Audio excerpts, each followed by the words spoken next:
ይሄ የገነገነ ሙሰኛ ደግሞ የሚገርም ነገር አይራራም። ይሄን ጥቅሙ ስታሳጣ አገርን ለመሸጥ ወደኋላ አይልም። አቶ ጌታቸው በተደጋጋሚ ዶክተር ደብረጽዮን ሳትፈርም እንዳትመጣ ልናልቅ ነው እያሉ አስጨንቆኝ ነው ፈርሜ የመጣሁት። ፕሪቶሪያ የመጨረሻ መዳኛ ነበረ። ለኔ ኢምፕሊኬሽኑ ምንድነው መሰለኝ? የፋኖ ኃይል በራሱ አገር ፍቅር ተነስቶ ግዛቱን አገሩን ተከላክሏል። የድርድሩ አካል መሆን ነበረበት ወይ? ነበር። ግን የአገር ፍቅር ይሄ ጉዳይ ጠላቴ ስለሆነ ዋት እኔን ሊያጠፋ እንደመጣ ስለማቅ ተባብሬ ዘምቻለሁ። በዚህ ሂደት ውስጥ ግን እኔም አንድ ማሰሪያ ነገር ይኖርልኝ ብሎ መጠየቅ ምንም አይደል which is ትክክለኛ ብዬ ነው የማስበው። ይህን ስለ የትኛው መሰለኝ በሀገር ፍቅር የዘመተ ነው ዘመኔ ወይ ደግሞ እንትናን እያልኩ አይደለም፣ አልዘመትም ዘመኔ። ቢሮ አውረዴውን አገልግሎት ለማግኘት ስትዳንተ አገልግሎቱን ለማግኘት ነው አይደል የምትለው። አሁን ግን ለድርድር ነው የምትለው። በዚህ ጉዳይ ላይ ግን ውሃት መጣና አሸንፈኝ ነው የተፈራራም ነው አለ። እንዳው ይቺኛው ዝም ብሎ ምናምን ወይ ያቺ ነገር ይወስዷት ይሆን አናቅም።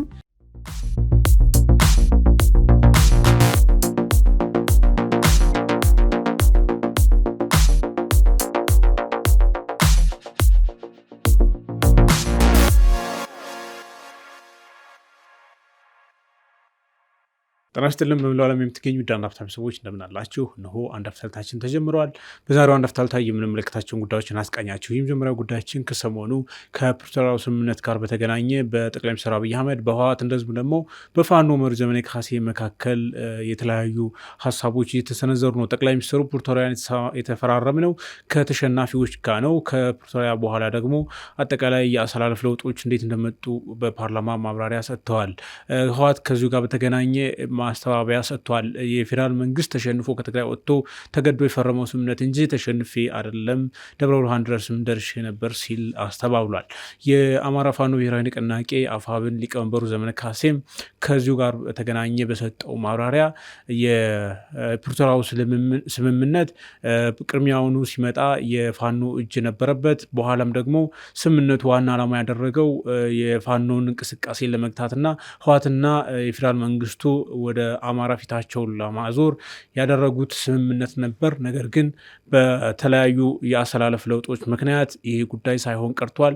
አሁን ላይ ፌዴራል መንግስቱ ከህወሓት ጋርና ከኤርትራ ጋር ውጥረትም ውስጥ ገብቷል የሚል ማብራሪያ ሰጥቷል። ይህ ጉዳይ እንደምን ያለ አንድምታ አለው የሚለውን ጉዳይ በተለይም ደግሞ አሁን ካለው ወቅታዊ ሁኔታ አንጻር እንመለከተዋለን። ሁለተኛው ጉዳያችን የሱዳኑ የእርስ በርስ ጦርነት ወደ ኢትዮጵያ ድንበር በተለይም በቤኒሻንጉል ጉሙዝ በኩል ወደ ኮርሞክ በተደጋጋሚ እየቀረበ እንደሆነ ይታወቃል። ከሰሞኑ ደግሞ የሱዳን ጦር ኩርሙክን መቆጣጠሩ ተሰምተዋል። የኩርሙክን ወሳኝ ገዥ ቦታ መቆጣጠሩን ተከትሎ እንግዲህ በድንበር አካባቢ ውጥረቶች መኖራቸውን ከዚህ ቀደም እንግዲህ የሱዳን ጦር በኢትዮጵያ ግዛት ውስጥ በዛው አካባቢ ድሮን ጥቃት መፈጸሙ ሰላማዊ ሰዎች ጭምር መገደላቸው መዘገቡ ይታወሳል። ለመሆኑ የሱዳን ጦር ወደዚህ አካባቢ በተለይ በኢትዮጵያ ድንበር አካባቢዎች ላይ ከቅርብ ጊዜ ወዲህ እያደረገ ያለው እንቅስቃሴ ምን አንድምታ አለው የሚለውን ጉዳይ እንመለከታለን። ከዚሁ ጋር በተገናኘ ፈጥኖ ደራሽ ኃይሉ በሽብርተኝነት እንዲፈረጅ የአውሮፓ ህብረት ላይ እንግዲህ ሀሳብ ቀርቧል። ከዛም ባሻገር የተባበሩት መንግስታት ድርጅት እንደዚሁ ፈጥኖ ደራሽ ኃይሉ የዘር ማጥፋት ወንጀሎችን ፈጽሟል በሚል የሚደግፉት ሀገራትም እርምጃ ወይም ደግሞ ማዕቀብ ይጣልባቸው የሚል ክስ አቅርቧል። እንደዚሁም የሱዳን ጦርን በተመሳሳይ በተለያዩ የሰብአዊ መብት ተቋማት ክስ እየቀረበባቸው ነው። ጉዳዩን እንመለከተዋለን። አብራችሁ እንድትቆዩ አክብሮት እንጋብዛለን። አማን እንደምን አለ? ሰላም ነኝ። በቅድሚያ እስኪ ዛሬ አንድ ወደዚህ ስንገባ የተመለከትነውን አንድ ወሬ አንስተን ወደ ዋናው ጉዳይ እንግባ። መረጃው እንግዲህ ከአዲስ አበባ ላይ ብዙ ጊዜ ሲባል የነበረ በተለይ ለሚኩራ የሚባል ክፍለ ከተማ አለ። ኋላ ላይ የመጣ ክፍለ ከተማ ነው። በእርግጥ የመሬት ሙስና በጣም በከፍተኛ ደረጃ አዲስ አበባ ውስጥ አንዳንድ ቦታ ላይ በካርታ ላይ ካርታ ወጥቶ ሰዎች ንብረታቸው የሚቀቡበት ህንፃ ከነነፍሱ የሚሸጥበት ሁናቴ ወይም ደግሞ ባለቤትነት የሚዞርበት ሁኔታ ጭምር አዲስ አበባ ውስጥ አጋጥሞ ሰምተናል። እና ይሄ ጉዳይ አሁንም በከፍተኛ ደረጃ ስር ሰዶ በመቀጠሉ ከዚህ ቀደም እንግዲህ ዘርፈው የተሰደዱ እዚሁም የቀሩ የታሰሩም እንዳሉ ይታወቃል አመራሮች። አሁን የአዲስ አበባ ከተማ አስተዳደር ከንቲባ አዳነች አቤቤ በዚህ ጉዳይ ላይ ግምገማ ተቀምጠዋል የሚል ነገር ተሰምቷል። እንግዲህ ግምገማው ምንድን ነው? የአዲስ አበባ የመሬት ሙስና እንግዲህ በጣም ቀላል አይደለም። እጅግ ከፍተኛ ገንዘብ የሚንቀሳቀስበት የመንግስትን የጀርባ እንትን ራሱ የሚገዳደር ትልቅ ነገር ነው እና እንዴት ትመለከተዋል? አመሰግናለሁ መርሻ። እንግዲህ የሙስና ጉዳይ ከተነሳ ቶሎ እልባት ካልተሰጠው መንግስት ላይ ብቻ ሳይሆን ለአገር ላይም አደገኛ ሁኔታ የሚፈጥር ነገር ነው እየፈጠረ ያለው። በተለይ ደግሞ የዚህ ሙስና በዋነኝነት የሚከናወነው የመሬትና መሬት ጋር ተገናኙ በግንባር ቀደም የተቀመጡ ናቸው። ከዛ ውጪ ገቢዎች አካባቢ የሚሰሩት ተከትሎ የሚነሱ ቢሮዎች ናቸው እና በየተዋረዱ ታች ቀበሌን ብትሄድ መጠኑ ይብዛ ይነስ እንጂ ለአገልግሎት እጅ መንሻን የመጠየቅ ነገር መደበኛ ነገር ሆኖ እየመጣበት ያለ ነገር ነው ያለው። ልክ ቢሮ አሁን የሆነ አገልግሎት ለማግኘት ስትዳንተ አገልግሎቱን ለማግኘት ነው አይደል የምትሄደው። አሁን ግን ለድርድር ነው የምትሄደው። የሚገርም ነገር በደንብ አንደርላይን ሊደረግ ማለት በድርድር ነው የምትሄደው። ልክ ህጉ የሚፈቅድልህን የተሟላ ነገርን ይዘህ ሄደ ስጠይቆ በቀጠሮ እንደማይሆን ተስፋ የሚያስቆርጥ መልስ ነው መልስልህ። አንዳንዶቹማ ትቢታቸው ሁሉ ትቢት አይደለም እስከምን ድረስ እንደሚሄዱ ታውቃለህ? እኔ በአካልም ስለገጠመኝ ነው። ሂድ ጠቅላይ ሚኒስቴሩ እንዲያርግልኝ ሁሉ እስከሚሉ ድረስ የሚሄዱ ሰዎች አሉ። በተለይ እዚህ ሸገር ውስጥ እና እዚሁ አዲስ አበባ ውስጥ ያሉ ወደፊት በሂደት የምናወጣው ነው። እስከዚህ ድረስ የሚዘብቱት እንደፈለጉ እብሪቱ ልባቸውን ያሳበጠ የኔ ብር ካልበላው ምንም አላረግም፣ ደግሞ የምታመጣ ከሆነ ሄድና ጠቅላይ ሚኒስቴሩ ጋር ወሰደው እሱ ይፈርምልህ፣ እሱ እንዲያርግልህ የሚሉ አሉ። እሱን ወደፊት በሌላ ፕሮግራም ዝርዝር ስም እየጠቀስን ካስፈለገ የምንሄድበት ነገር ይኖራል። ይሄ የተለመደ የሆነና ከዛ ወደ አገልግሎት ውስጥ ድርድር ነው የምትለው። ይሄን ያህል ብር አምጣ እንዴ አንተ ይሄን ብር መክፈል ያቅታል ወይ? ስራው ግዴታ መንግስት እዛ ያስቀመጠው ይሄን ይሰራል መሆኑን ይዘነጋና መንግስት እዛ ያስቀመጠው ይሄንን ያልተገባውን ጥቅም እንዲሰበስብ የተቀመጠ ነገር አድርጎ ነው እንደ መብት ነው የሚያው ማለት ነው። ይሄ እንደ መብት ማየት ከየት ነው መጣው? አንድ ሹመኛ በሎ፣ አንድ ቡድን ሰብሳቢ በሎ፣ አንድ ዳይሬክተር በሎ፣ በየትኛውም ሌቨል ላይ ያለው እንደ መብት ሙስና መቀበል እንደ መብት ማየቱ ከየት መጣ ነገር ነው የሚለው ነገር ነው መጀመሪያ መታየት ያለበት ማለት። ሁለተኛ አሁን የተነሳው እንግዲህ አዳዲስ ተዋቀሩትና መሬት በስፋት አለ ተብሎ የምታሰቡት ንፋስ ስልክ፣ ለሚኩራ በደረጃቸው ደግሞ የሚጠጉ ደግሞ አለ ቦሌ ምናምን የሚጠጉ አሉ። ይሄ ነባሩ መሀል ከተማ ላይ ያለው ብዙም እንደዚህ አይ ችግር ብዙም የለበትም ነው እንጂ ችግሩ የለበትም አይደለም። በዋነኝነት አሁን የጠቀስኩልኝ ቦታ በሚሊየን ነው የሚደራደሩት፣ በሚሊየን ነው የሚቀበሉት። እሱ ብቻ አይደለም ቦታው ላይ ሲሾሙ ከፍሎ ነው የሚቀመጡት የሚባል ነገርም ሰምተናል።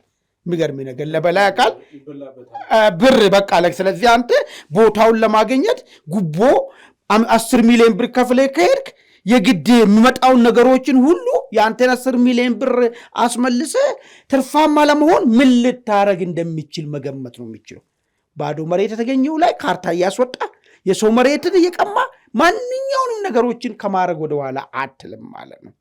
ይሄ በደንብ ልጠና ከጥናቱ ከጠና ግምገማው ከመጣ እዛ የተቀመጡ ሰዎች ይሄ ሙስና ሰሩ ብቻ ሳይሆን የተቀመጡበት ሂደቱ ምን ነበር የሚለውም ጭምር ነው መጠናት ያለበት። አንድ ምን ሰማው መሰለ ከዚህ ከመሬት ጋር የተገናኘ ጉዳዮችን የሚሰሩ ህግ ባለሙያዎችን አገኘውና የሆነ ጊዜ እና ጀስት ስናወራ እንዳጋጣሚ ጓደኞቼም አሉበት አዲስ አበባ ውስጥ እጅግ በጣም የሚዘገንን የመሬት የቦታ ህንፃ ምናምን ጭምር ይቀማል አሉ። ኦርጋናይዝድ የሆኑ ለምሳሌ ስልጣን እንትን በየቦታው በየክፍለ ከተማው በየወረዳ በየቀበሌው በከተማ አስተዳደር ደረጃ ያሉ ባለስልጣናት አሉ መሬትን የሚደልሉ።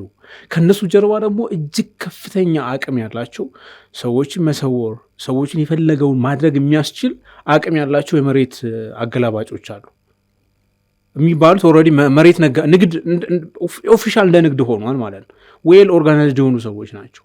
እና እነዛ ሰዎች አንተ ለምሳሌ ቦታ ካለህ በአንተ ቦታ ላይ ካርታ ያስወጣሉ ደርበው ማለት ነው። ከዛ ይመክናል ያንተ ካርታ፣ ከዛ ያ ቦታ ይሸጣል። ባዶ ቦታዎች እንደዚሁ እየታጠሩ ምናምን ነገር በጣም ብዙ ከመሬት ባንክ ማስገባት ማስወጣት የሚባል አለ ባዶ ቦታዎችን። እነሱን ጭምር እንደዚሁ በጣም በከፍተኛ ደረጃ ነው የሚሰራውና ዌል ኦርጋናይዝድ የሆነ ከመሆኑ አንጻር መንግስት ራሱ ከተማ አስተዳደር ራሱ አንዳንዶቹ ነገሮች ደፍሮ መሄድ ራሱ በጣም ከባድ እንደሆነበት ሲናገሩ ሰማሁኝ። እና ከዚህ ቀደም ሌምክሯ ላይ ይመስለኛል ሀላል ወጥቶ እንደውም ይቅርታ ተጠይቆ ነበር። ታስታውስ ይሆናል ለማን የተወሰኑት ተያዙ የተወሰኑት ሀገር ውጭ ወጥተዋል ምናምን ተብሎ እና ያ ነገር ግን አሁንም ጀስት ይቅርታ ተጠይቀ ምናምን ተብሎ ግን ኤቭሪቲንግ በገንዘብ ነው የምትገለገለው አሉ። ከተማ አስተዳደሩ አሁን በኮሪደር ልማት ያለማቸው የሆነ የሻይ ቤት ወይም ደግሞ ካፌ ምናምን የሆኑ ቦታዎች አሉ የሆነ ሴንተር ቦታ ላይ የሚሰሩ እነሱን ቦታዎች እንኳን ማለት ነው በጨረታ ለማግኘት አንድ መገናኛ ላይ የተሰራ እንትን አለ ታክሲ ስቴሽን አካባቢ ለመጫረት 3 ሚሊዮን ብር ክፈልና ታሸንፋለህ ተባለ። ይህን እኔ በደንብ ማቀው ኬዝ ነው። ሰውየው 1 ሚሊዮን ብር ልክፈላችሁና ላሸንፋላችሁ 3 ሚሊዮን ብር ካልከፈልክ አታሸንፍ እና የመሬትና የቦታ ጉዳይ በጣም በጣም ከፍተኛ ደረጃ ላይ የደረሰ ነገር ነው። እንደዚሁ በቀላሉ የሚታይ ጥሩ ነው። ሁለት ነገር ነው። እንዲያውም አንደኛው ወደፊት በስፋት የምንሄደው ነው በየቱ ጋ ነው እዚያውን ፓርኮች የተሰሩ ፓርኮች በየትኛው አዋጅ በየትኛው መመሪያ የቱ ጋ ነው ጨረታው ተሸጦ በሸረጣ ሰዎች ተወዳድረው በግልጽ ጨረጣ ያዙት የሚል እሱ ሌላ ጥያቄ ነው። እሱን እኔ ማቆም ሌላ ነገርም ስላለ እሱ የሚያጠያይቅ ጉዳይ ነው። እሱ ሌላ ጊዜ እንሄድበታለን። ሰፊም ነገር ለምን በየአካባቢያችን ሰዎች በሚሰጡ መረጃ በሚነግሩን ነገር መጥቶ ጉብስል እንጂ መቼ የቱ ጋር እንደተወዳደሩ ጨረታውን እነማን እንዳወጡ አሉ። አሁን ብዙ በመስታወት የሚሰሩ እንትኖች ማለት ነው ሽንሸናው እንዴት እንደሆነ ምናምን እሱ ብዙ ግልጽነት የጎደለ እና ዓላማዎቹ ራሱ ፓርኮቹ ዓላማዎቹ የተቋቋሙበት ዓላማና አሁን እየዋሉበት ያለው ዓላማና እንደዛማ ከሆነ እዛ ነበረው ቦታ ማፍረሱ ራሱ ምን አስፈለገ የሚል ጥያቄ ሊያስነሳ የሚችል ብዙ ነገሮች ናቸው ያሉት። እሱን በሌላ ነገር እንተው። ከዛ ወዲህ ግን ያለው ያን መሰለ እንግዲህ ለሕፃናት የሚሆን የመሰለ መጫወቻ አሁን የአንድ ባንድ የስጋ ቤትና የመጠጥ ቤት እየሆነ ነው ያለው። የቱ ጋር ህጻናቶች እንደሚጫወቱ እሱ ወደ ሂደት የምናየው አሁን እየተደረገ ያለው ከባድ ነገር እየመጣ ስለሆነ ማለት እሱን እንዝለሉ፣ ሌላ ጊዜ እንሄድበታለን። ይሄ የአለቆች ጉዳይን በተመለከተ አንድ ጊዜ የሆነ ሰው በጣም ተማረረና እንዲያው እስቲ እዩት እስቲ እናንተ ሚዲያ ላላችሁ ሰዎች እዩት እስቲ አለኝ። ያ ባለ ጉዳይ መስዬ ሄድኩ። እሺ ሰውየውን ለማግኘት እውነቴን ነው የምነግርህ 1 ወር ነው ፈጀብኝ ጉዳይ ለመግባት ሰውየው ጋር ለመግባት 1 ወር ነው ፈጀብኝ።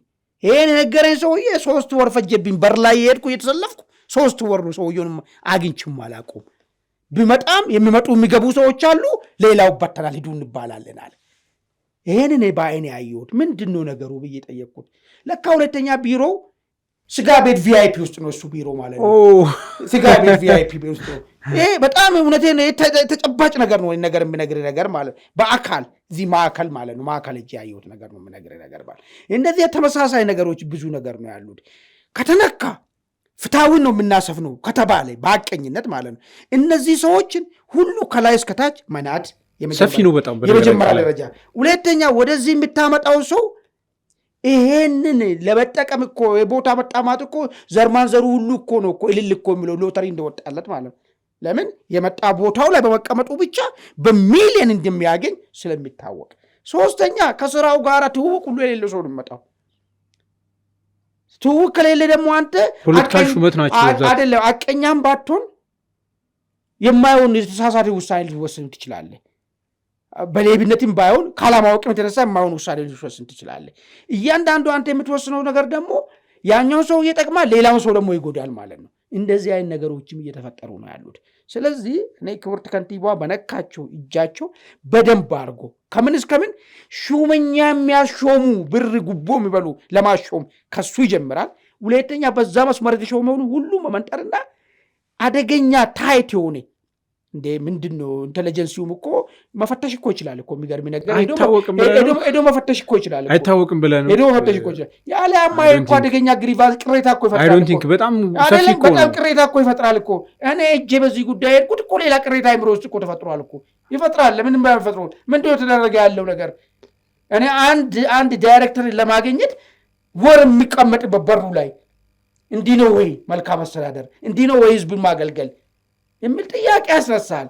ምን ስርዓት ነው የተገነባ ያለው የሚል ጥያቄ ያስነሳል።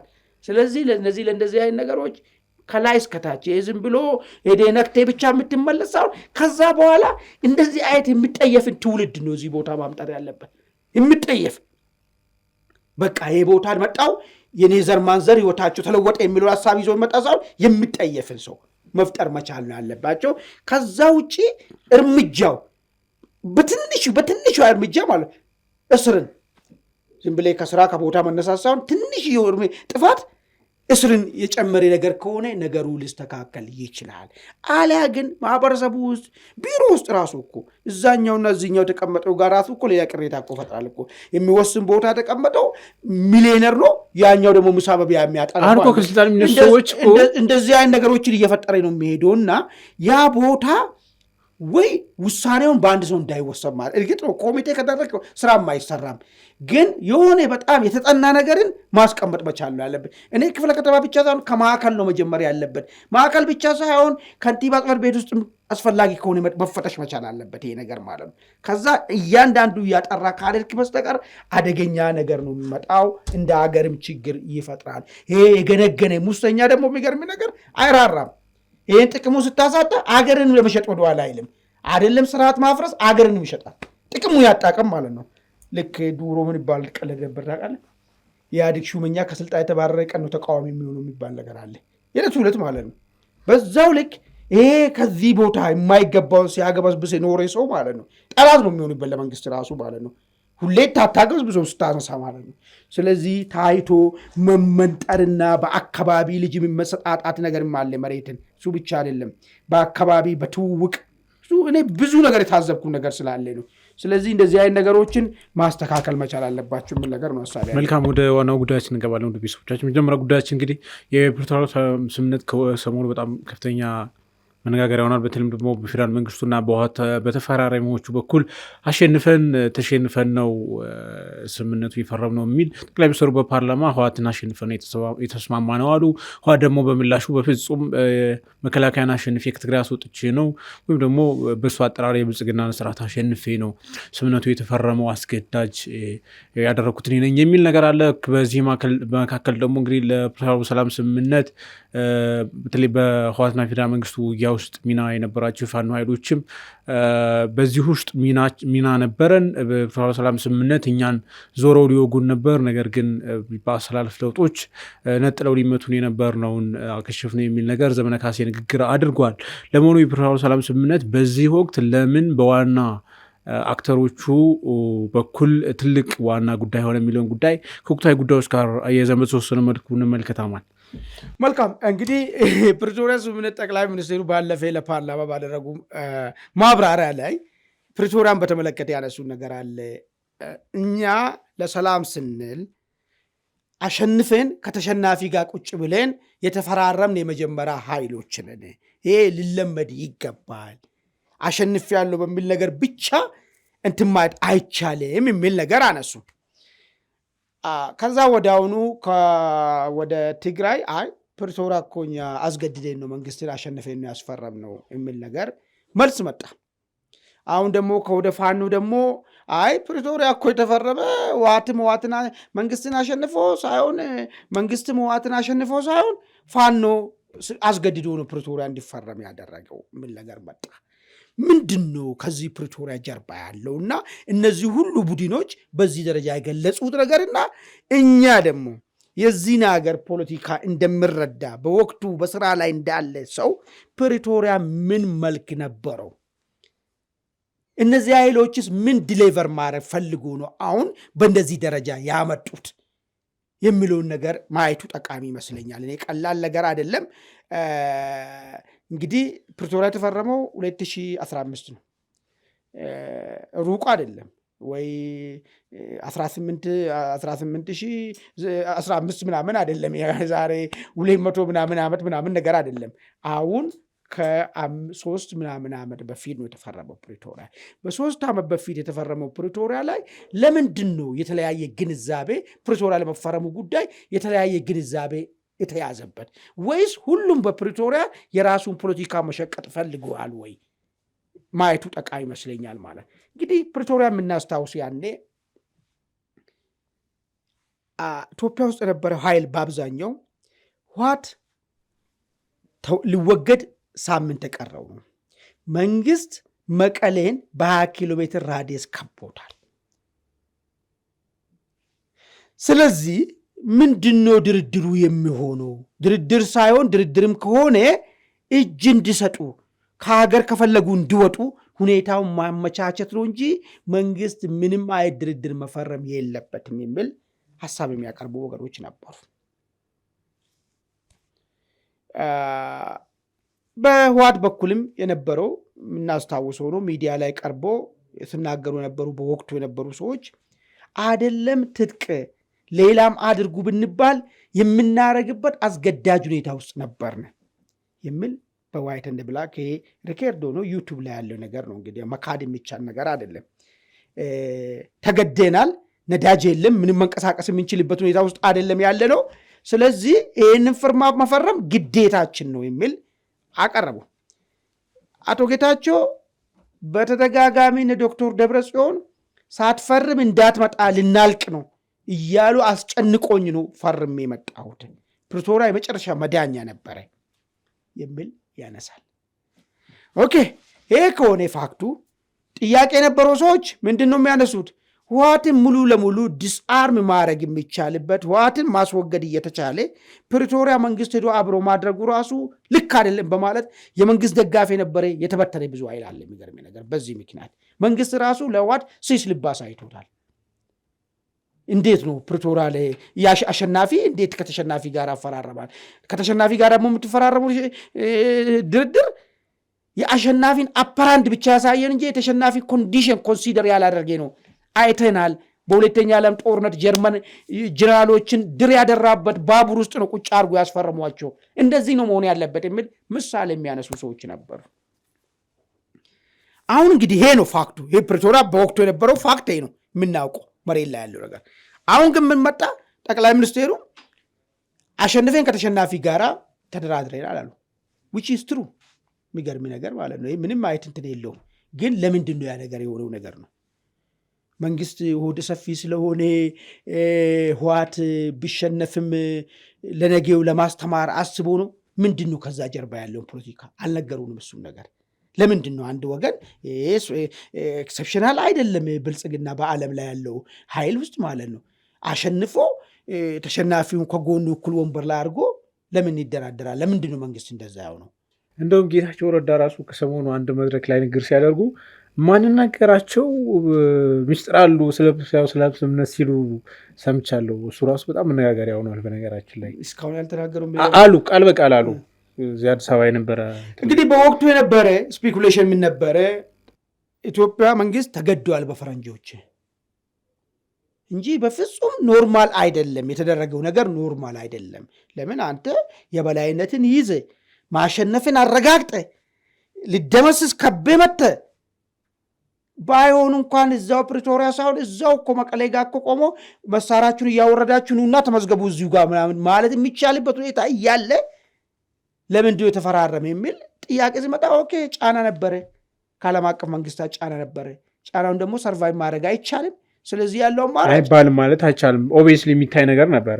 ስለዚህ የሚቻለው ነገር መቀበል ነው የሚል ነገር ነው። ብዙዎቹ የተቀበሉት በዚህ ምክንያት ነው ያ ፍርማ ለመፈረሙ ማለት ነው እንጂ ሎጂካል አይደለም ፍርማው በዛ ደረጃ መፈረሙ ማለት ነው። ይሄ አንዱ ነው። አሁን በዚህ ጉዳይ ላይ ግን ህወሓት መጣና አሸንፈኝ ነው የተፈራረም ነው አለ።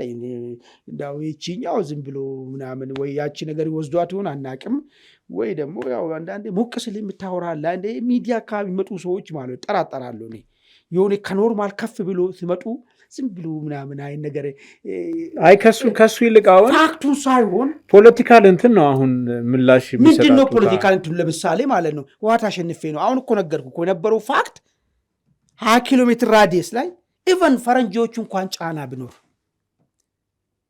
ማዕቀብ ነው የምጣልብን። ገብቶሃል አይደል? እንጂ የሚፈጠር ነገር እኮ የለም። ህወሓትን ወደ አሸናፊነት የሚያመጣ ነገር እኮ ተአምር እኮ አይፈጠርም እኮ። ሊሆን የሚችለው ማዕቀብ ነው የምጣለው፣ አገር ነው የሚደቀው እንጂ ሌላ የሚፈጠር ነገር የለም። ግን ህወሓትን አሸናፊ ነበርኩ እኔ ነኝ አስገድጄ እንዲፈረም ያደረገ ብሎ ሲናገር አሁን ምንድነው አሁን ይሄን ነገር አሁን እንዴት አድርጌ ነው የምታስበው? በኖርማል የሚመጣ ነገር ነው ወይስ ከኖርማል ውጪ ተሆኖ የሚወራ ወሬ ነው? ወሬ ለራሱ ለሰውየው ራሱ ብትነግረው አሁን እስካሁን ድረስ ስልታዊ ተቀብለናል፣ ፕሪቶሪያ ለጊዜ ለመግዛት ተቀብለናል ልል ይችላል። ነገር ግን አሸንፈን ነው ያስፈረምነው፣ መንግስትን አስገድደን ነው ሲባል ሰምቼ አላውቅም። እኔ ያው ከየት የመጣ ነው? ህዝቡ ረስቷል፣ እናታለው ነው። እኔ ከሆነ ህዝብን መናቅ አድርጌ ነው የምወስደው።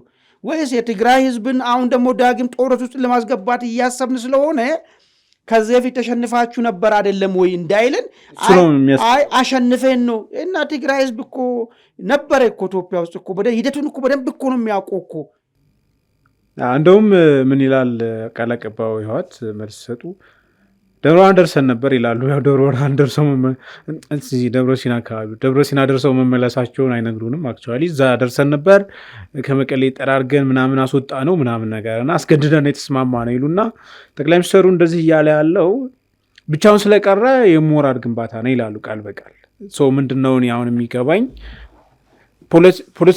ፖለቲካሊ ነው አሁን የሚነገሩ ነገሮች። አሁን ፕሪቶሪያ አሁን ባለበት ሁኔታ ህልውና አለው የለውም እሱ ሌላ ጉዳይ ነው በነገራችን ላይ።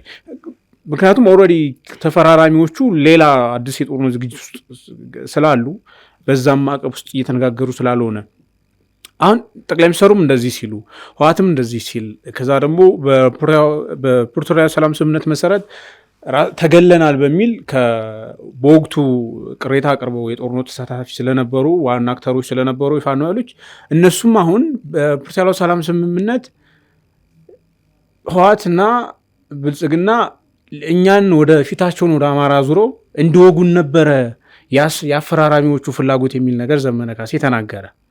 ግን ያንን ህወሓትም ወደ አማራ ፊቱን አላዞርም ብሎ ኤርትራም እንደዚሁ ብሎ የአሰላለፍ ለውጥ ፈጥረን አከሸፍ ነው።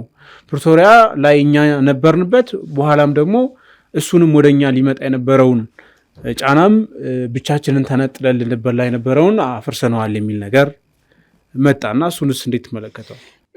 ጥሩ። እኔ አሁን የህወሓት ነገር ከቋጨን እውነት ነው ደብረ ሲና ድረስ መጥተዋል። ህወሓት የመጣው ያሸነፈ ነው የመጣው ወይስ እሱ ራሱ እኮ አድርጎ ብልኮ ነው እኮ ከንትን ስቦ መምታት የሚባል ስትራቴጂ ተጠቅመናል የሚል ወታደራዊ መሪዎች አሉ። ፋክቱም ካየነው ደግሞ እሱ ነው የሆነው። ልክ የጀርመን ሰራዊት ሳይቤሪያ ውስጥ እንደሆነ ነው የህወሓት ሰራዊት እዚህ ወደታች ከመጣ በኋላ መመለሻው ላይ ምን እንደገጠመ የሚታወስ ነገር ቀልጦ ነው የቀረው። እሱ ነው የሚሉ ሰዎች አሉ። አይ አሸንፎ ነው የመጣ የሚላለ። ግን በውጤቱ ስትለካ ተስቦ ነው ተመታ ህወሓት ማለት ነው። ከእንትኑ ወደ ሆስታይል ኢንቫይሮንመንትን ተስቦ ነው ተመታው ነገር። ኤኒዌይስ እሱን እንተውና አሁን ወደ ፋኖ ደግሞ እንምጣ። ፋኖ ደግሞ መጣና ፕሪቶሪያ ራሱ ስምምነቱ የተካሄደው የኔ አስፈሪ ሆኜ መውጣቴ ነው አለ። ይህን ደግሞ ዘመኔ ነው ያለው። እኛ አስፈሪ ሆነን ስለወጣን የግድ የእኛን ትግል ለማበላሸት ሲባል የፕሪቶሪያል ስምምነት እንዲፈራም ተደርገዋል አለ። አሁን የፋኖ ነገር እሺ የአማራ ብሔርተኝነት እያቆጠቆጠ መጣ። ስለዚህ ይህንን ብሔርተኝነት በጋራ ለመምታት ቲፒኤልኤፍም እንዲመታው ብልጽግና አንድ ላይ ቲፒኤልኤፍን ይዞ ለመምታት አስቦ ነው ከቲፒኤልኤፍ ጋራ ለመደራደር የወሰነው የሚል አንድምታ ነው ያለው የዘመነ ሀሳብ። እዚህ ላይ ደግሞ የምናነሳው ሙግት ደግሞ አለ። ከዚህ በፊት ራሳቸው እኔ አሁን የፋኖ ነገር ግራ እየገባኝ መጥቷል። ይቅርታ አድርግልኝ። ወይ ሴንትራላይዝድ የሆነ ኢንፎርሜሽን ሴንተር የላቸውም፣ ወይ በአስተሳሰብ ተመሳሳይ አይደሉም፣ ወይ ነገሮችን አናላይዝ ማድረግ የሚችሉበት ቲንኪንግ ሌቨላቸው እኩል አይደለም። አንዱ ተመሳሳይ የእሱ ምክትል ማለት ነው ማነው አስረስ ትግራይ የተዘመተው ፋኖ የኛ ፋኖ አይደለም ማለት አሁን ያለው ፋኖ አይደለም ማለት። ይህም እዛው ሪከርድ ላይ አለ ዩቱብ ላይ። አሁን ስለ የትኛው ፋኖ ነው ዘመኔ በዛን ሰዓት የሚያወራው? ያ አገርን ለመከላከል የወጣው ፋኖ ነው ወይስ እኛም ማናውቀው ሌላ ፋኖ እንቅስቃሴ ነው ያለው? እኛን ለመምታት ነው ያለው? ስለ የትኛው ፋኖ ነው? ይሄ የመጀመሪያ ጥያቄ ነው። ያ ዋን ዌይ ስለሚወራ ተጠየቅም ስለሌለው ነገር ነው እንጂ ነገሩ የትኛው ፋኖ ነው? ከዚህ በፊት እኮ ፌደራል መንግስት ጋር ሆኖ ትግራይ ሄዶ ተዋጋውን እሱ የኛ ፋኖ አይደለም ብላችኋል። እሱና አሁን ያለው ፋኖ አንድ አይደለም ብላችኋል፣ እኛ ሌላ ፋኖች ነን ብላችኋል እምል ጥያቄ ብነሳ መልሱ ምን ሊመልስ እንደሚችል አላውቅም። ሁለተኛ ፋኖ ራሱ እሱ ፋኖ አሁን ዘመነ የሚለው እንግዲህ ያኔ በወዶ ዘማችነት አገርን ለመከላከል የወጣውን ፋኖ የኔ ነው ብሎ አሁን ያለው ፋኖ መንፈስ ወራሽ ነው ብሎ የሚያምን ከሆነ ያ ፋኖን መች በአንድ ኮማንደር ቺፍ ስር አሁን የመጣውን አሁን እሱ እንደሚለው አይነት ነገር የትግል እንቅስቃሴ ውስጥ ገብቶ የትኛውን ምኑ ድርጅትም አይደለም ቅርጽም ሀሳብም ያልነበረውን ቡድን ለመምታት ይህን የሚያክል ነገር ሁለት ያን የሚያክል ደም አፋሳሽ ጦርነት ያደረጉት ህወሓትና መንግስት ለመተባበር አስበው እንደ ፕሪቶሪያ ሄዱ ብለ ጥያቄው ልታነሳ ትችላለህ። ምንም የተደራጀ ነገርም አልነበረውም ያን የነበረው ፋኖ በወዶ ዘማችነት ነው። እሱንም ጥቂቱ ነው እንዳው መሪ ያለው መሪና ጎበዝ አለቃ ያለው፣ ሌላው በመንግስት ስር ገብቶ ሄዶ ተዋጋው። እሱን ለመምታት ነው ድርድር የተደረገው ከተባለ የት አለ እሱ? መቼም ድርጅት ቅርጽ ሳይዝ ችግር ሙቭመንቱ ግን አለ የማትክደው ነገር። አሁን ምንድነው መሰለ ቆይ አሁን ፖለቲካሊ ነገሩን ካየኸው ይህን ጉዳይ ብቻ ላይሆን ይችላል ሌላም ነገር አንተ አጌንስት ከአንተ ጥቅም አንጻር ቆሟል የምትለው ኃይል ጎልቶ እስከሚወጣ አይደለም እየተንቀሳቀሰ እየተደራጀ ካለ ከቻልክ ገና መሳሪያ ሊያዘማ አሁን እኮ ሁለቱ ተደራጅቶ አንድ ላይ ሊመቱት እኮ ነው አለ ለመምታት አሁን ባለው ሁኔታ ሌቭሉ ላይ ጥያቄ ልታነሳ ትችላለህ። ግን ሁኔታ ቆይ ቢባል ማለት ነው አሁን ባለው ሁኔታ ቢባል which is sense ሊሰጥ ይችላል። እኛን ለመምታት ተስማሙ፣ የማይስማሙ ኃይሎች የተስማሙ በምክንያት እኛን ለመምታት ነው ብል የት አሉ እነሱ? ያኔ እሱና አንድ ጓደኛው አሁን የመጣ ባለፈ የገባው ማን ነው ማስረሻ ሰጠና አንድ የሆነ ቅጠልማ ልብስ ለብሶ ወዲህ ወዲያ ሲሉ ነው ባህር ዳር አካባቢ የሚታዩት። ምን ነበር ይሄ አይዲያ ነው? እሱ አይምሮ ውስጥ እኮ ነው ያለው እኮ እሱ ያኔ እኮ እሱን ለማምጣት አይምሮ ውስጥ ያለው ነገር በጣም ሄና ላስጨንቆት መንግስት ነው። አይ ዶንት ቲንክ እኔ የለም የሚለውን ነገር ምክንያቱም ንገረኝ ምንድነው መሰለህ አሁን አንተ እንደምትለው ሁለት ሶስት ሰዎች ምናምን ጠቅላይ ሚኒስትሩ ጨምሮ እኮ በዛ ጦርነት ውስጥ በጣም ከፍተኛ ሚና እንደነበረው ፋኖ ሲናገሩ ነበር። ጀነራሎች ሲናገሩ ቆይ ልንገርህ ቆይ አሁን የለ ለምሳሌ በሸዋ በጎንደር በወሎ በጎጃም ተደራጅቶ ይንቀሳቀስ ነበር። ይሄ ወጥ ድርጅት አለው የለው የሚለው ጉዳይ እሱ አይደለም የሚያከራክረው። ግን ደግሞ በቃ ቀላል የማይባል ኃይል ነበር የማይካር ነው አሁን። ስለዚህ አሁን እኔ እሱ ለጥያቄ የለብኝም ሄደዋል። እሱንም አካዱት እኮ የኛ ያሁን ያለው ፋኖ አይደለም አሉት እኮ አለ እኮ አስረስ እኮ ነው ወጥቷል። ለዚህ ነው ቅድም እኮ መነሻዬ መንደርደሪያን ያረኩት እሱን ለሀገር የተጋደለውን እኔ እኮ አልካድኩትም። በጣም ትልቅ ሮል ጠቅላይ ሚኒስቴሩን በፓርላማ እውቅና የሰጡትን ፋኖና እንደዚህ ብሎ በደንብ አድርጎ እውቅና የተሰጠውን ማንም እውቅና የሰጠውን እንዳውም እሱን የኛ ፋኖ አይደለም ትግራይ ዘመተውና አሁን ያለው ፋኖ አንድ አይደለም እኛ አንድ አይደለም ከነሱ ጋር አለ ዘመን ማነው አስራስ። ስለዚህ ታዲያ የትኛውን ለመምታት ነው ታዲያ? ነው እኮ ግራ ገብቶኝ እኮ አክቹአሊ ትግራይ አይደለም የዘመቱት ራሳቸውን ዲፌንድ ያደረጉት ራሳቸውን ሊከላከል አይደለም ካልክ እሱ ስለሱ አይደለም እናውራው ማለት ነው። ስለሱ ካላወራ ደግሞ ዘመኔና ጓደኛው ናቸው ቅጠልማ ልብስ ለብሶ ዞር ስሉ የነበሩት አይምሮ ውስጥ ነው ያለው እኮ ያልኩ። ለዛ እኮ ነው ዝም ብዬ አይደለም እኔ ያኛውንም አብለኝ ኑሮማ ኦኬ ብለን መነጋገር እንችላለን። እሱን ተክዷል። ለምንድን ነው ታዲያው ከዋድ ጋር በወቅቱ ፕሪቶሪያ ስምምነት ሲፈረም ታስታውሳለህ? አማን አንዱ ለመንግስት እና ለፋኖ አንዱ እንትን የነበረው ፕሪቶሪያ ስምምነት ተፈረመ፣ ከዛ ትጥቅ አውርዱ ምናምን ተባለ። ኦብቪየስ የነበረ ነገር ስለሆነ እና ትጥቅ አውርዱ በሚል ከዛ ግጭቱ ተፈጠረ እንደምታስታውሰው። እኛ በሚል ኦፊሻሊ ስቴትመንት እያወጡ ምናምን ይቃወሙ ነበረ። ወሎም አካባቢ ጎንደርም አካባቢ ያሉት ልክ ነው በጎበዛ አለቃ ያሉት ማለት ነው። አሁን ማርኬት አጠቅ ብለኛል ማርኬት አጥቅ ያለው አልፈታም። ፕላስ ደግሞ የፕሪቶሪያው ስምምነት እየተፈረመ ያለው ህወሓት ትጥቅ ሳይፈታ ነው እኛ ማንፈታም የሚል በተቃውሞ ነበራቸው። ልንመታ ነው ልታስመቱ ነው የሚል አይነት ነገር ነበር። ከዛ በኋላ እንግዲህ ምን የሚባል ነገር አለ እንግዲህ እውነት ነው እውነት አይደለም እሱ ሌላ ጉዳይ ነው። የፌዴራል መንግስት ህወሓትን ወደ የፋኖ ኃይሎችን ለመምታት ጥሪ አቅርቦልኛል የሚል ነገር ይናገራሉ የህወሓት አመራሮች። እንግዲህ ፖለቲካሊ ኮንስፓየር የተደረገ ነው እውነት ነው እውነት አይደለም ሌላ ጉዳይ ነው። እሱ እውነት ነው ብለን ብናስብ እንኳን እውነት ነው ብለን እናስብ እሱ የመጣው አሁን ነው ፋኖ ድርጅት መሰረትኩ ብሎ እስክንድር ድርጅት መሰረትኩ ብሎ ዘመኔ ድርጅት መሰረትኩ ብሎ ምናምን ካለ ነው። እነዚህ ሂደቶች ደግሞ ከፕሪቶሪያ በኋላ ናቸው። ፕሪቶሪያ በፊት ድርጅት የለህም፣ ድርጅቱ አይምሮ ውስጥ ሊኖር ይችላል ነው እያልን ያለው ጥያቄ ማለት። ገና አንተ አይምሮ ውስጥ ያለውን አይቶብኝ ነው ለእኔ ብሎ ተደራደሩ ብለህ ስታነሳ በቃ አይሆንም። ገብተዋል አይደል? ይሄ ለህፃን ልጅ የምነገር ነገር ነው። ወይ ደግሞ ዝም ብሎ ጠንቋይ ቤት የሚሄድ ሰምተህ ታውቃለህ? ጠንቋይ ቤት የሚሄድ ሰው ማለት ነው ምንም ሳያይ ማለት ነው እንዳየ ነው። ይኸው ሰውዬው ተነስቶ እዚህ ላይ በራሉ አሁንና በዛ ጋር ይቻቸዋለሁ እግራቸው ምናምን ነው የሚባለው። ለምን ሙሉ አእምሮን ጥያቄ ማንሳቱን ነገሩን አውጥቶ አምኖ ነው የሚገባው። ለእንደዛ ሰው ነው የሚታወራው እንጂ ለሚጠይቅ ሰው አንተ በዛን ሰዓት ድርጅት የለህም፣ እንደዚህ እንቅስቃሴ አልመጣም፣ ይሄ እንቅስቃሴ የመጣው በኋላ ነው ወይ በኋላ ብትል ጥሩ ነገር ነው እንጂ ድርድሩ የተካሄደው የፕሪቶሪያን እንዲካሄድ ያደረግነው የኛ መፈጠር ነው የኛ መኖር ነው ብለህ ማንሳቱ ይሄ ዝም ብሎ ቃላትን ሰካክተህ በጥሩ አማርኛና ወኔ በሚፈጥሩ ንግግር አድርገህ የሚረባ ነገር አይደለም ነው ያልኳል ነው እንጂ ችግር እኮ የለውም እኮ አሁን ያለውን ነገር ብነሳ ከፕሪቶሪያ በኋላ። ስለዚህ አሁን ለአንተ ፕሪቶሪያ ከፋኖ ኃይሎች አንጻር ምንም ኢምፕሊኬሽን የለውም ከበፊቱ ከአመጣጡም አሁን ለኔ ኢምፕሊኬሽኑ ምንድን ነው መሰለኝ የፋኖ ኃይል በራሱ አገር ፍቅር ተነስቶ ግዛቱን አገሩን ተከላክሏል። የድርድሩ አካል መሆን ነበረበት ወይ? ነበር። ለምን እንዴት? እኔ ስቴክ አለኝ ሚና ነበረን ነው ስቴክ አለኝ። ዝም ብዬ በራሴ መሳሪያ ነው ዘመትኩ። ያንተን ደሞዝም አልበላው። ግን የአገር ፍቅር ይሄ ጉዳይ ጠላቴ ስለሆነ ህወሓት እኔን ሊያጠፋ እንደመጣ ስለማቅ ተባብሬ ዘምቻለሁ።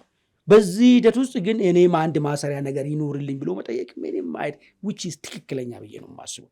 ይህን ስለ የትኛው መሰለኝ በሀገር ፍቅር የዘመተ ነው ዘመኔ ወይ ደግሞ እንትናን እያልኩ አይደለም። አልዘመትም ዘመኔ አልዘመትም እና ቆይ እና ሳውስ ነበር አሁን እሱ ኮንትሮቨርሲ አለ ግን ምንድነው አልዘመተም እሱ የዘመቱት ወሎ ሄዶና አስታውስ ነበር አይደለም የዘመቱት ይውሌ እኮ ፋኖ እኮ ይውሌ እንግዲህ መሬት ላይ ወርደን አላየን ሁሉም ፎቶ ተርስተው ላይ ያየነው የምትፈጥረው ነገር እኮ አይደለም እኮ ፋኖ እርሾው የት ነው ነበረው ጸረ ወያኔ ትግል ውስጥ የነበረ ነው አብዛኛው እሱ ፋኖ የሚባለው እርሾ ማለት ፋኖነትን የጀመረ እርሾ እሱማ በእርሾነቱ ኢሚዲየትሊ ተመልምሎ የሚገባው ገብቶ የሞተ ወጣት አለ በነገራችን ላይ ገባኝ እርሾውን ነው የምልህ ከዛ መጥቶ ነው በኋላ ለውጡ መጣ በክብር መጣ ከዛ ይሄ ችግር ተፈጠረ ክብሩን ጠብቆ ወጥቶ ዘመተ እሱ መብት አለው የፕሪቶሪያ ሂደት ውስጥ ራሱ ተሳታፊ መሆን ነበረበት ለምን የመንግስት መዋቅር አይደለም በባዴን ወይ ደግሞ በኦዲፓ ወይ ደግሞ በብልጽግና ተወክላል ማለት አይችልም እሱን በራሱ መልካም ፍቃድ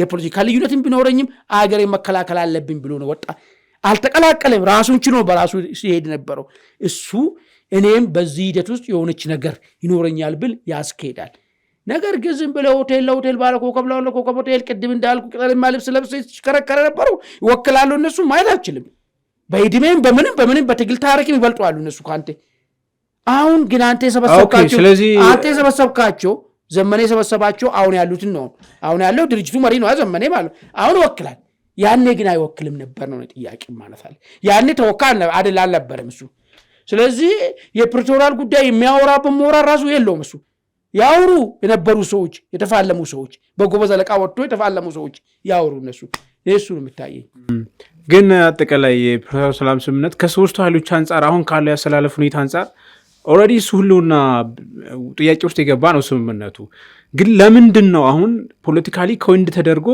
እንግዲህ በተዋሃት መሪ ፌደራል መንግስቱም ጠቅላይ ሚኒስትሩ በፋኖ መሪውም እንደዚህ የመጣበት ጉዳይ ለምን ይመስላል ሜቢ አሁን ከመጣው ያሰላለፍ ለውጥ ወይም ደግሞ አሁን እየተፈጠረ ስላለው ወይም ደግሞ እያንዣበበ ስላለው አሁን የጦርነት ድባብ ነው ተጨማሪ ይኸውልህ ዘመነ ይህን ነገር ያነሳው አሁን አጠቃላይ ነው የምልህ ቆይ ይለያያል አይነታቸው ይለያያል ለምን ሁሉም የራሳ ፖለቲካ ፍላጎት ያላቸው ሲያነሱት ዘመነ ያነሳው ከህወሓት ጋር ያለን ዝምድና ለማጠናከር ምክንያቱ ምንድነው ፋኖ ላይ ዝመቱ ተብሎ ነበር እምቢ አሉ የሚለውን ነገር ቦልድሊ ማምጣት ስለተፈለገ ነው ሌላ ፕሮግራምም ሰርተናል በዚህ ጉዳይ ላይ በስፋት ማለት ነው ለዛ ነው እቺን ነገርን ያመጣት እሱ ህወሓት ደግሞ ያመጣት ቅድም እንዳልኩ ተሸንፈሃል ትላንትና መልሰህ ለምትሸነፍ ነገር አንዘምትም እያለ ያስቸገረ ያለውን የትግራይ ወጣት የትግራይ ፖለቲከኛ ህወሓት መፈረካከሱን መልሶ ለመጠገን ሲባል አይኔን ግንባር አድርጎ አሸንፌ ነው ፕሪቶሪያ ያልኩት የሚል ነገር ይዞ መጣ መንግስት ደግሞ እያነሳ ያለው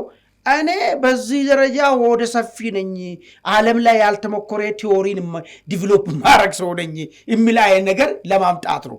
አሸናፊ ሆኜ ተሸናፊ ራሱ አቅፌ እኩል ፈርም ያለው ምንድን ነው የሚባለው? አንዴ የሆነ እንትና ማን ናቸው ምኒልክ ማለት ነው ካውቶና ነው ጋቢ ያለበሱት የሚባል ነገር ማለት ነው። እንደዛ አይነት ነገር ነኝ የሚል ነገር አለው ነገር ነው። አሸንፌ ራሱ እኔ እኩል አድርጌ እንዳትሸባቀቅ የሚያደርግና ለሀገር ግንባታ አሳቢ ነኝ የሚል ሀሳብ ያለው ይመስለኛል የመንግስት ነገር ማለት ነው። ይሄ ነው እሱ ሙሉ ሶስቱም የየራሳቸው በኔ እይታ ነው የተመሰለኝ ነገር ነው። ታንኪዩ ውድ ቤተሰቦችን ወደ መጨረሻ ጉዳያችን እናልፋለን። መጨረሻ ጉዳያችን እንግዲህ የኢትዮጵያ እና የሱዳን ድንበር አካባቢ ውጥረት ጊዜ ወደ ጊዜ እያየለ ነው የመጣው። የሱዳኑ የሁለቱ ጀነራሎች ጦርነት በተለይም ደግሞ በቤኒሻንጉል ጉሙዝ በኩል ኩርሙክ አካባቢ በተደጋጋሚ ውጊያ ይካሄዳል። እንግዲህ የሱዳን ጉዳይ የኢትዮጵያ ብሔራዊ ጥቅም ጉዳይ ጋር እየተቆራኘ መምጣቱን ከፍተኛ ጀነራሎች አልፎ አልፎ ቢሆን ሲናገሩ ሰምተናቸዋል። አሁን ደግሞ የፈጥኖ ደራሽ ኃይሉ የያዘውን ገዥ ቦታ ኩምሩክ ከተማን ለቆ የሱዳን ጦር መቆጣጠሩ ተሰምተዋል። እንግዲህ በዛ አካባቢም ድንበር አካባቢ ውጥረቶች እንዳሉ በተለይ ደግሞ በኢትዮጵያ ድንበር አካባቢ ይንቀሳቀሳሉ የተባሉት የጀነራል ብርሃን ጦር ተቀናቃኞች እንግዲህ ቦታውን መልቀቃቸው ከኢትዮጵያ አንጻር ምን አይነት አንደምታ አለው የሚለው ጉዳይ በተወሰነ መልኩ እንመለከታለን። ከዚሁ ጋር በተገናኘ እንግዲህ በሁለቱም ኃይሎች ላይ የሚፈጸሙ የሰብአዊነት ላይ የተነጣጠሩ ወንጀሎች፣ የዘር ማጥፋት ጭምር ይዘት ያላቸው ምርመራዎች እየወጡ ነው። የተባበሩ መንግስታት ድርጅት እንደዚሁም ደግሞ የአውሮፓ ህብረት ጭምር በተለያዩ ተቋማት የወጡ ሪፖርቶች ሁለቱም በየፊናቸው ማዕቀብ እንዲጣልባቸው የተደረገ ነው። ይሁን እንጂ በማዕቀብ ጦርነቱን ማቆም ወይም ደግሞ በሱዳን የቀጠለውን ከፍተኛ እልቂት ማስቆም አልተቻለም። የሱዳኑ ጉዳይ አሁን ከኢትዮጵያ ጋር ከጊዜ ወደ ጊዜ እየሰፋ እንደዚሁ ደግሞ ኢትዮጵያ ውስጥ እየተቆራኘ መምጣቱ የቲፒኤልኤፍ ኃይሎች እንግዲህ አርሚ 7 በቅርቡ ወደዛው ተሻግሯል የሚባለው አርሚ 13ም በዚያው አካባቢ መዋጋታቸው ጉዳዩን ትንሽ ኮምፕሊኬትድ አድርጎታል። አማን ይህን ጉዳይ እንድትመለከተዋል። እንግዲህ ነገር ምንድን ነው ይህ ኃይል እችን ኩርሙክ የምትባለውን የሱዳኑን ግዛት መልሶ መቆጣጠሩ ሱዳን ፖለቲካ ውስጥ ምን ያመጣል፣ በኢትዮጵያ ፖለቲካ ውስጥ ምን ያመጣል የሚለው ነው በአጭር መታየት ያለበት ነገር ማለት። እቺ ቦታ በጣም ገዢ ቦታ ነው። ኮርዶፋን እና የብሉ ናይልን ለመቆጣጠር ሱዳን ፒፕል ላይብሬሽን ሙቭመንት ኖርዝ የሚባሉ ኃይሎች እዛ አካባቢ ይንቀሳቀሳሉ። እነሱን ሁሉ እንግዲህ አሸንፎ ነው ይሄ ወይ ደግሞ አስለቅቆ ነው ቦታው የተቆጣጠረው። ስለዚህ ለአልቡርሃን ትልቅ ድል ነው ይሄ ነገር። ለምንድነው ትልቅ ድል የሚሆነው? በኢትዮጵያ በኩል በሱ ላይ የሚደረጉ ነገሮችን መቆጣጠር የሚችልበት ማማን ነው የተቆጣጠረው ነገር ማለት ነው። ወይራስ ለጀነራል ዳጋሎ ደግሞ ሽንፈት ተደርጎ ነው የሚቆጠሩ። ትልቁ ያን ቦታ መያዝ አልቡርሃንን የመደራደሪያ አቅም እያሳጣው ነበር። በተለይ ከኢትዮጵያ ጋር ያለው የአባይ ብሉ ናይልን አባይን በተመለከተ ህዳሴውን ግድብ በተመለከተ ያን ቦታ ጀነራል ዳጋሎን መቆጣጠራቸው የአልቡርሃንን የመደራደር አቅምን አናሳ አድርጎት ነበር። በሀገር ውስጥ ፖለቲካ ላይ ራሱ ተጽዕኖ ፈጣሪነቱን ቀንሶበት ነበር። አሁን እሱን ነው መልሶ ያገኘው። ወይራስ በኢትዮጵያ በኩል ግን ይህንን ከአልቡርሃን ጋር እዛ አካባቢ ላይ ቦታ እንዲቆጣጠሩ የተደረገው አርሚ 7 የሚባል የቲፒኤልኤፍ ክንፍ ያለው ይሄ ጦር እዛ አካባቢ ምን ይፈልጋል የሚል ነገር ነው። እንግዲህ እንደምንሰማ ከሆነ በቤኒሻንጉል ከኦላ ጋር አንድ ላይ ሆኖ ቤኒሻንጉል አማጺዎች ጋር አንድ ፍሮንት በዛ ግንባር መክፈት እንደሚፈልጉ ይሰማል። ያ መረጃ ያ ግንባር አሁን እዛ ቢከፈት ምን እርባና ያለው ነገር ያመጣል? ከዚህ በፊት ውጤታማ ሆኗል። በደርግ ዘመን ላይ በዛ ግንባር ሳርጎ ወለጋን ቆርጦ ነበር፣ ሻዕቢያም ተጨምሮ ያኔ ውጤታማ ነበር። ለምን ውጤታማ የሆነው? በዚህኛው በኩል በሰሜኑ በኩል ብዙ ድል እያገኘው የገሰገሱ ስለነበረ ነው። አሁን ግን በሰሜኑ በኩል ምንም እንቅስቃሴ በሌለበት ቦታ ላይ በዛ በኩል ወለጋን ቢቆርጦ ምንድነው ሊፈጠር የሚችለው? ትርምስ ከመፍጠር ዘለለ ነገር ሰሜን ምንም የለም ነው። ሰሜኑ በኩል ጦርነት እያካሄዱ አይደለም። አይገባኝ አሁን እኮ ቲፒኤልኤፍ ነው የማወራው። ገባኝ። ጀነራል ጻድቃን አንድ ነገር ተናግረዋል። በቤኒሻንጉል በኩል ማጥቃት ይፈልጋል ቲፒኤልኤፍ አሉ። ኃይል የሚያሸግረው በዛ ነው። ከዛ በወልቃይትም በኩል በተመሳሳይ ጊዜ በተለያዩ ግንባሮች ጥቃት መክፈት ነው የሚፈልገው የሚል ነገር ስላነሱ፣ ምክንያቱም በዛ በኩል ብቻ አይከፍትማ፣ ከከፈተ በተለያየ አካባቢ ሊሆን ስለሚችል ውጥረቱም ዋና ያለው ሰሜን ላይ ስለሆነ በዋነኝነት ትልቁ አሁን ከዚህ በፊት ስኬታማ ሆነበትን ነገርኩ እኮ ተቆርጧል። ገባኝ። መጽሐፍ የምናውቀው ተቆርጧል። አይ ሰሜን ላይ ምንም የለም ስትለኝ ነው ዋናው እንትን ያለው ቴንሽን ያለው ያካዱ ነው እንዲያው ቆይ አሁን እዛም ቤንሻንጉል በፊት ለፊት አይደለም የሚመጡት በጀነራል አልቡርሃን ጀርባ ሆነው ነው እሱን እያገዙ ነው የመጡት። ገባኝ። አሁን እሱን ተውና አሁን ግን ጥቃት ከፈቱ ትግራይ ክልል አሁን ጥቃት ጀምሯል። የለም በቃ የለም ማለት ያልኩ ያለው ነገር ምንድነው ታውቃለህ? በሰሜኑ አድቫንስ እያደረጉ ቦታ እየተቆጣጠሩ የሚመጡ ቢሆን ከዚህ በፊት ውጤታማ ይሆንላል። ጦርነቱ እኮ አንድ ቦታ ላይ ቁጭ ብለህ አንድ ቦታ ላይ ብቻ አይደለም የምትዋጋው። አሁን አልተጀመረም እኮ እንዴት አድርጌ እንደምነግርህ እኮ አልገባህም እኮ። የሰሜኑን ነገር እየሞከሩም አይደለም። እንዲያውም እነሱ ምንድነው እየፈለጉ ያሉት? የሰሜኑ የፖለቲካውን ጫወታ ይለውጣል ነው። ምንድን ነው እኔ በኔ ግምገማ። ስለዚህ በዛ ብቻ እየተዋጉ በኔ ግምገማ ወልቃይትን ለምንድን ነው በሸሬና በኩል ለመውጋት የሚፈልጉ? ለምን በዚህ በማይጸበሬ በኩል አይወጉም? ለምን አይወጉም? እሱ ይኸው ፊት ለፊታቸው አለ። ለምን አይወጉም? በሱ ልክ ባለፈ እንደመጡ በልማ ልሞ ለምን በእንትን አይመጡም? በሽሬ አድርገው በአድር ቀይ አድርገው ለምን መምጣት አይሞክሩም?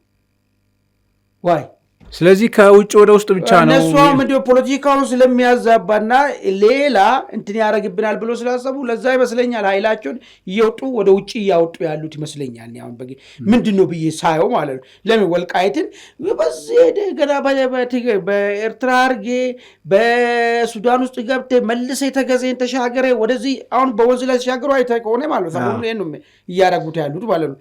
ለምን እንዲህ ያደርጋሉ? በፊት ለፊት እዚህ ሎጂስቲክ ባላቸው ደጀን ባላቸው ቦታ ለምን አይዋጉ ነው ጥያቄ። ስለዚህ ፍሮንት የማስፋት ነው የሚሉ ጀነራል ጻድቃን የሚያሻግሩት ኃይል ከውስጥም ከውጭም አሲስም ታይም ጥቃት ለመክፈት ነው የሚል ነገር ሊሆን ይችላል። ግን እኔ ደግሞ እሱን አይሞክሩትም። እኔ አሁን እሱን የጠረጠርኩ መጣው ሳስበው እንዳለ ኃይልን ወደ ቅጥረኝነት እየላኩ ሁለተኛ ሱዳን የምታስገባው ጦር እኮ ናትነሰሪ አንተ አይደለም የአልቡራን ማሸነፍ ነው እሱን እየወሰነ የሚሄደው። አልቡራን ጭንቅ ውስጥ ሆኖ አይሰጥም። ዋጋ ወልቃይት ልምጣል ዋጋ ብትል ይሰጣል እንዴ? ስለዚህ እንደዚህ አይነት ነገሮች ሁሉ ስላሉ እኔ ያ ነገር ብዙም ግልጸት ያለ ነገር አይመስለኝም። ግን ወይ ደግሞ ዝም ብሎ ይመረበሽ። አሁን ለምሳሌ ህዳሴ ግድቡ ያለበት ቤኒሻንጉል ክልል አካባቢ መረበሽ እና አንዳንድ ማደናቀፎችን መስራት ለላኪዎቻቸው ለግብፅም ደግሞ ጥሩ አጋጣሚ ነው። ነገር እዛ አካባቢ ጦርነት ቀጠና ማድረግ ከቻልክ ግብፅ ከዚህ በላይ ምንም አትፈልግም። እንደዚህ አይነት ነገር ሚሽን የሚያዙ ሊሆን ይችላል እንጂ በፊት ለፊት ቢሆን ኖሮ ራሳቸው ቤዝ ደጀናቸውን ይዞ መዋጋት ይችላሉ። ፊት ለፊት በውጊያ ያወጣልን ካሉ ማለት እሱን ይመስለኛል። እንኪያውመን ወደ ቤተሰቦቻችን የዛሬውን አንድ አፍታ ላይ ቆይተናል። ስለተከታተላችሁን በእጅጉ እናመሰግናለን። ጤና ይስጥልን።